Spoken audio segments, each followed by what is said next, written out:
देश की तकदीर वही बदल सकता है जिसके पास ये पावर है, पॉलिटिकल पावर। पॉलिटिक्स का बस एक ही अंत, विनाश। नमस्कार, प्रणाम, नमस्ते।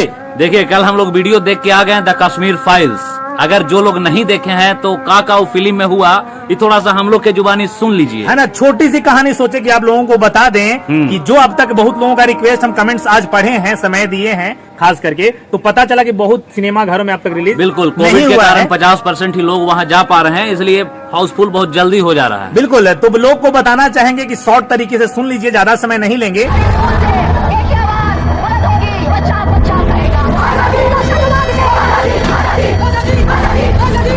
ये फिल्म 90 के दशक की उस दौर की कहानी है जब कश्मीर में टेररिस्ट आतंकवादी लोग, और लोग कहता है ना कि आतंकवादियों का कोई धर्म नहीं होता, तो भैया आतंकवादियों का बस एक ही धर्म होता है, के मसले का एक ही हल जिहाद। बस फिल्म देखिएगा पता चल जाएगा आपको। और ऐसे भी लोगों को पता है सिर्फ और सिर्फ आतंकवादियों का एक धर्म होता है।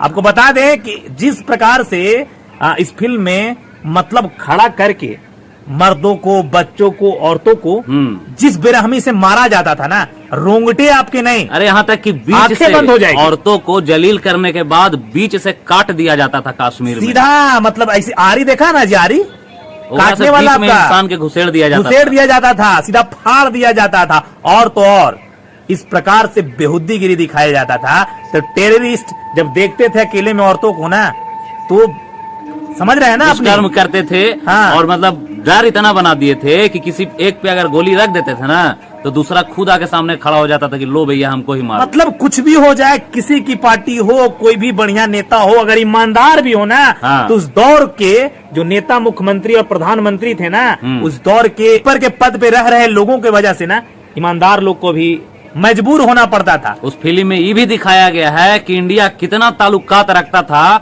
उस आतंकी हमले में जो 1990 में हमेशा हो रहा था। मतलब 10 लाख जनसंख्या के पंडित, 10 लाख जनसंख्या वाले पंडितों का आज जनसंख्या कितना है? जब मारा जाता था तो पहले जनेऊ काट के और एक जगह पे रखा जाता था। वो जनेऊ का जगह इतना बन गया था, मतलब कि पहाड़ बन गया। सोचिए कि आदमी के मरने की इतना सा होता है, एक जनेऊ मोड़िएगा तो सोचिए कि आदमी की मरने की संख्या कितनी होगी।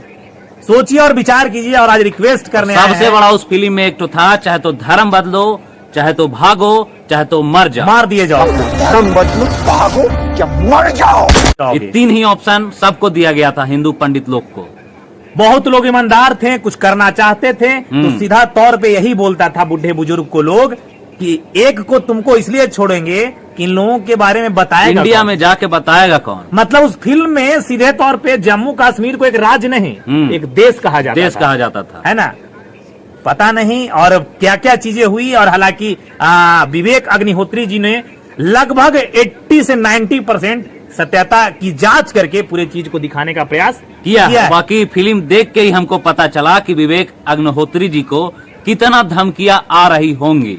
और आज तो आने की सोचो ही नहीं। और आप लोगों को बता दें कि वाकई में देश रक्षा, धर्म रक्षा सबसे बड़ा रक्षा है। बिल्कुल। और अगर एकदम आज खुल के कह रहे हैं आपको कि अगर मोदी जी की सरकार नहीं होती ना, तो भाजपा की सरकार नहीं होती ना, तो कोई माई का लाल पैदा नहीं हुआ था ना कि रियल स्टोरी के जम्मू कश्मीर में घटित घटनाओं को बिल्कुल नहीं बता पाता। और बताएं आपको और कहानी बताएं, वहाँ टारगेट किया जाता था सिर्फ और सिर्फ आरएसएस के लोगों को, आरएसएस चर्चा किया जाता है। उसमें डायरेक्ट बोला गया है कि मतलब जो भी आतंकी जिसको मारते थे वो नॉर्मल हिंदू और नॉर्मल पंडितों को नहीं मारते थे, वो सिर्फ और सिर्फ उनको मारते थे जो आरएसएस से ताल्लुकात रखते थे। और तो और कहानी आपको बताते हैं। आपको ये बता दें कि अगर जम्मू कश्मीर से बाहर की कहानी, मतलब हिंदुस्तान के किसी भी राज्य के लोग अगर कुछ भी बताते थे तो उसको लोग देशद्रोही कह देता था। और सबसे ज्यादा प्यार जानते हो किसको किया जाता था समार? सबसे ज्यादा प्यार जो देश के खिलाफ नारेबाजी। बिल्कुल, आज भी जैसे भारत तेरे टुकड़े होंगे, वैसे लोग को पूजे जाते थे उस दौर में। आज भी पूजे जा रहे हैं। बाकी तो आप जानते होंगे किसको पूजा जा रहा है और शरण किसको देता है। मैं ये वजह आपको बता दूं और एक चीज बता दूं कि आज वो दौर बचा है जब एक समय अटल बिहारी वाजपेयी की सरकार गिरी थी, तो कह के गए थे कि एक दौर आएगा कि तुम पे पूरे हिंदुस्तान हंसेगी। आज हंस रहा है, आज हंस रहा है। 2 से 3 जगह सरकार बता है। और एक समय बहुत जल्द आएगा कि जिस प्रकार से हम हिंदुओं को, हम भारतवासियों को प्रताड़ित एक स्पेशल पार्टी करते आई है ना, अब उसका विनाश सुनिश्चित हो चुका है। नाम और निशान इस पूरे हिंदुस्तान से उड़ जाए। कश्मीर चल रहा है, खुलेआम कश्मीरी हिंदुओं का कत्ले आम हो रहा है।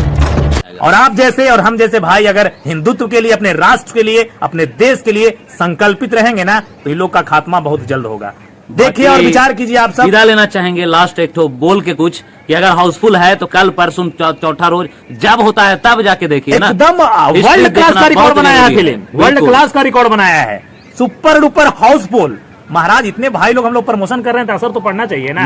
और बाकी नल्ले और दल्ले लोग हैं, बेटा तुम्हारा कोई जरूरत नहीं है, अपना पत्रकारिता करो, सकारकर मूली गाजर करते रहो बेटा, तोर बस की बात नहीं है, जा बाप को भेज। बाकी बाप हम लोग खड़ा है, प्रमोशन निरंतर करते आए हैं और करते ही रहेंगे। बाकी विदा लेना चाहेंगे, जाते जाते फिर से कहेंगे फिल्म को एक बार जरूर देखिए, पता चलेगा कि कितना क्रूरता हुआ है हम हिंदुस्तानियों के साथ, हम हिंदू और पंडित भाइयों के साथ। नमस्कार, प्रणाम, जय मगध, जय बिहार।